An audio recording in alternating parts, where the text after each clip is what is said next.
Olá, crianças! Tudo bem com vocês? Então, quem gostou da aula que a professora Emília trouxe para vocês? Pois é, ela me substituiu direitinho, não foi, gente? Pois é, mas hoje eu estou aqui, estou novamente e vou contar para vocês uma outra história. Porém, essa história é sobre o nosso país, sobre o Brasil. Mas antes de começar, vou falar novamente o meu nome para quem não me conhece. Eu sou a professora Wigna, professora do terceiro ano das séries iniciais do Colégio Curso Evolução. Bom, hoje nós vamos falar sobre 3 datas especiais para nós: o descobrimento do Brasil, o Dia de Tiradentes e o Dia do Índio. Vamos começar pelo descobrimento do Brasil.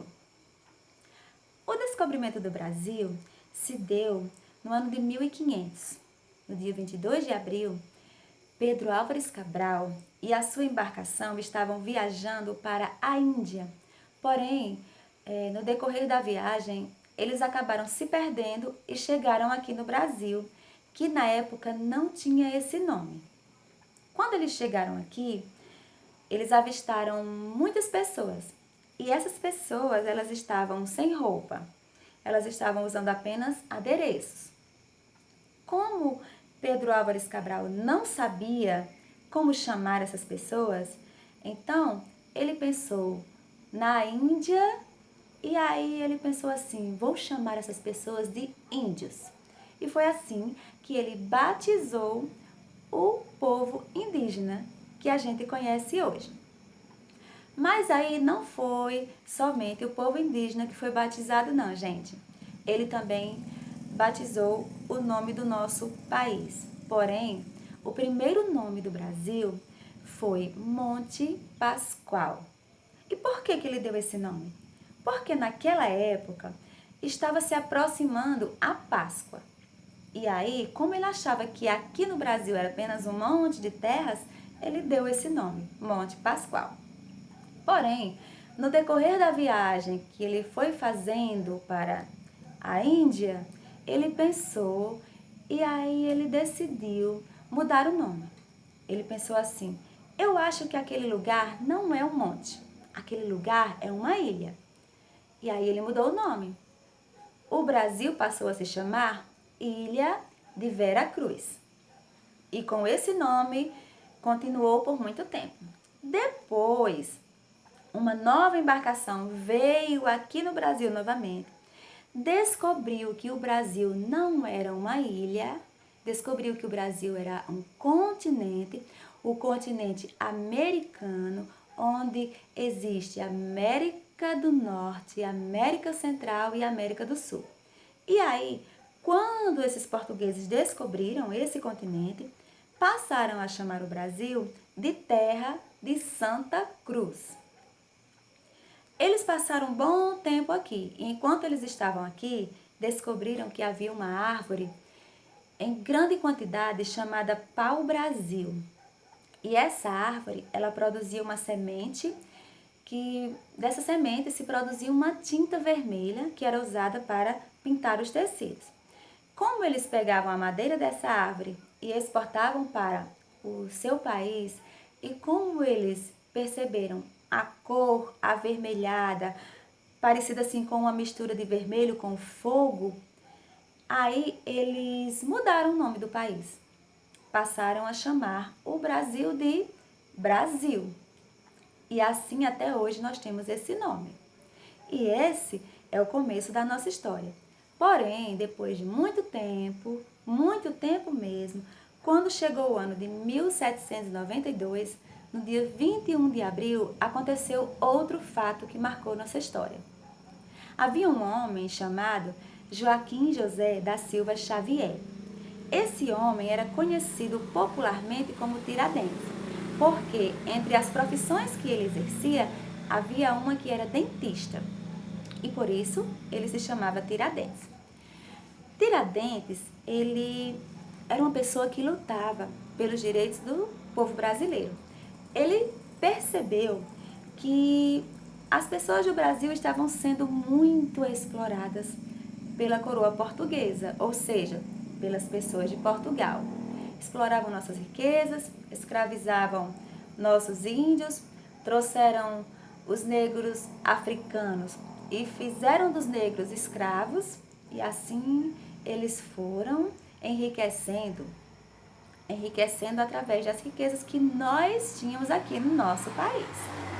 Por causa disso, Tiradentes ele ficou revoltado, ele ficou muito chateado. Então, ele reuniu um grupo de pessoas que pensavam assim como ele. Essas pessoas criaram um movimento chamado Inconfidência Mineira e, através desse movimento, eles começaram a lutar a favor dos nossos direitos. Porém, no dia 21 de abril de 1792, Tiradentes ele foi enforcado. Infelizmente, aconteceu isso. Ele foi enforcado no centro do Rio de Janeiro, que naquela época era a capital do Brasil. E é por isso que hoje a gente comemora essa data, em homenagem a esse corajoso cidadão brasileiro. E aí, gente, depois desse período, veio outra época, que nós vamos falar agora, que é o dia 19 de abril, o dia do índio. Sabemos que aqui no Brasil a gente comemora esse dia com muita alegria. Nós fazemos enfeites, falamos dos costumes dos índios, falamos da cultura, dos hábitos, de coisas que herdamos dos índios. Mas aí tem uma pergunta: por que o dia do índio é comemorado no dia 19 de abril? Já pararam para pensar sobre isso? Pois é, gente. Também teve um fato histórico que marcou essa data. No dia 19 de abril de 1940, houve no México uma reunião com muitas pessoas. E essa reunião se deu o nome de Congresso. Esse congresso reuniu índios de todas as Américas, reuniu pessoas de todas as Américas.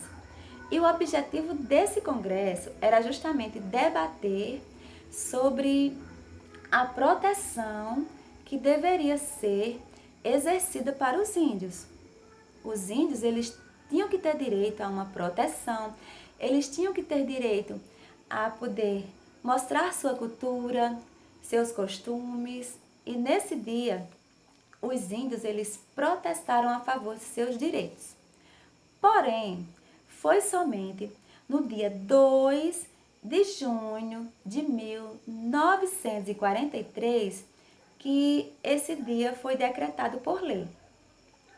O presidente do Brasil na época era Getúlio Vargas. E esse presidente, ele estabeleceu pela lei 5.540 que todos os anos, quando chegasse o dia 19 de abril, deveria ser comemorado o Dia do Índio, em homenagem a todos os índios que protestaram a favor de seus direitos. E é por isso que até hoje nós comemoramos essa data de uma forma tão especial. E aí a gente fala do índio, a gente fala dos costumes que herdamos dos índios através dos alimentos, dos objetos, vocabulários, vestimentas, técnicas, hábitos, o que mais? Dança, medicamento, tudo isso tem um pouquinho da cultura indígena. A gente trouxe um pouco dos índios para nós e fazemos isso até hoje. A gente come pipoca, a gente come milho, a gente faz tapioca, né? Comemos açaí. Isso tudo faz parte da culinária dos índios. Outras coisas que a gente faz: a gente costuma dormir em redes, a gente anda de canoa. Quem nunca andou de canoa aqui? Eu já andei. E é muito bom andar de canoa. O que mais que a gente faz? Existem as jangadas que foram criadas pelos índios. Palavras que são indígenas: ubiraci, ubiratã, Iracema, açaí e muitas outras palavras. O que mais? Vestimenta dos índios. Usamos tangas, adornos que eu estou usando aqui, ó, colar, pulseira, tudo isso veio do costume dos índios. Outra coisa, técnicas, trabalho com cerâmica, que mais? As armas que os índios fabricam, as armadilhas que eles faziam para pegar passarinhos e outros tipos de animais. Eu não gosto muito disso porque eu não gosto de pegar passarinho. Eu acredito que as aves nasceram para viver livres, mas estamos falando da cultura indígena. O que mais que a gente herdou deles? Danças como o samba, o caiapó e medicamentos que são feitos de ervas medicinais que a gente retira da natureza através de plantas, ok? Para fazer chá, para todo tipo de dor e para outras coisas. Uma coisa que eu gosto muito de fazer são os chás. Eu faço chá de camomila, chá de erva doce, de boldo, canela. Então, tudo isso veio da cultura indígena, gente. Então, essa é a história que eu trouxe para vocês hoje, um pouquinho de cada coisa, do descobrimento do Brasil, de Tiradentes e o Dia do Índio. Agora eu quero que vocês façam uma atividade que vai ser bem legal. O que é que vocês vão fazer hoje em casa? Vocês vão pesquisar ou uma música ou um poema que fale sobre índios, ok? Vocês vão pesquisar, ou vocês vão imprimir ou vocês vão copiar no caderno na disciplina de história. E aí, quando vocês fizerem isso, vocês vão aprender uma estrofe, ou da música ou do poema. Se aprender tudo, ok, beleza, mas se não aprender, só uma estrofe já vale, certo? Para o que eu quero. O que é que eu vou querer que vocês façam? Depois que aprender isso, vocês vão gravar um vídeo e vão enviar para eu ver o trabalho de vocês, ok? Vocês podem se enfeitar, como eu fiz aqui agora, tá bom? Fiquem à vontade, usem a criatividade de vocês e realizem essa tarefa. Eu espero que vocês façam um trabalho maravilhoso. E as crianças que não estudam comigo, que estão assistindo, também podem fazer. Aí vocês mostram ou para os pais de vocês, ou para a professora de vocês. Ok, pessoal? Então, fiquem com Deus, tenham um dia maravilhoso, caprichem na tarefa, orem bastante, uns pelos outros, pelas suas famílias e que Deus proteja cada um de nós. Tchauzinho, crianças!